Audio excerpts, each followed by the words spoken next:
किसी गांव में एक कारीगर रहता था जिसका एक लड़का था। कारीगर अपने छोटी सी झोपड़ी में टोकरी बनाता था जिन्हें वह 20-20 रुपए में बेचा करता था। अब कारीगर बूढ़ा हो चुका था। उसने सोचा कि मैं अपने बेटे को ये टोकरी बनाने का काम सिखाता हूँ। लड़के से कहा कि तुम उसे सीख लो, मैंने तुम्हारे दादाजी से सीखा है, ये हमारी पीढ़ियों से चला आ रहा है काम है। अच्छा काम है, लड़का भी मान गया टोकरी बनाने का काम सीखने को। पिताजी ने लड़के को टोकरी बनानी सिखाई और उसे बाजार में बेच कर आने को कहा। लड़का टोकरी को था। पिताजी ने पूछा कि उदास क्यों हो? लड़का बोला कि मेरी बनाई हुई टोकरी केवल 10 रुपए में ही बिकी। पिताजी ने कहा, चलो कोई बात नहीं, आज तुम्हें और अच्छी टोकरी बनाना सिखाता हूँ।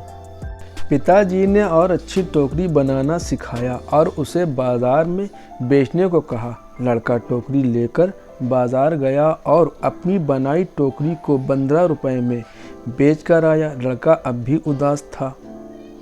पिताजी ने फिर उदासी का कारण पूछा तो लड़के ने कहा कि टोकरी केवल 15 रुपए में ही बिकी। पिताजी ने कहा, कोई बात नहीं, धीरे धीरे तुम्हारी बनाई हुई टोकरी अच्छे दामों में बिकने लगी। तुम अच्छे से टोकरी बनाना सीखते रहो। पिताजी ने और अधिक अच्छी टोकरी सिखाई और टोकरी बनाकर बेचने को कहा। लड़का बाजार गया और उस दिन उसकी टोकरी 30 रुपए में बिक गई। लड़का बहुत खुश हुआ। पिताजी ने पूछा कि आज कितने रुपए की टोकरी बेची? लड़के ने कहा, आज मेरी बनाई टोकरी 30 रुपए की बिकी है। पिताजी ने यह सब सुनकर लड़के से कहा, बहुत अच्छा है, चलो आज तुम्हें ऐसी टोकरी सिखाऊंगा जो 40 रुपए में बिक सके। लड़के ने कहा, बस पिताजी, आप खुद 20 रुपए की टोकरी बेचते आए हो, आप मुझे 40 की टोकरी बनाना कैसे सिखाएंगे? आप रहने दो, आपसे ज़्यादा रुपए की टोकरी तो मैं बनाना जानता हूँ। इतना सुनकर पिताजी ने कहा, ऐसा ही कुछ मैंने भी कहा था। इतना सुनकर पिताजी ने कहा, ऐसा ही कुछ मैंने भी कहा था। जब मेरे पिताजी ने खुद 15 रुपए की टोकरी बेचते थे और एक दिन मेरी टोकरी 20 रुपए में बिक गई।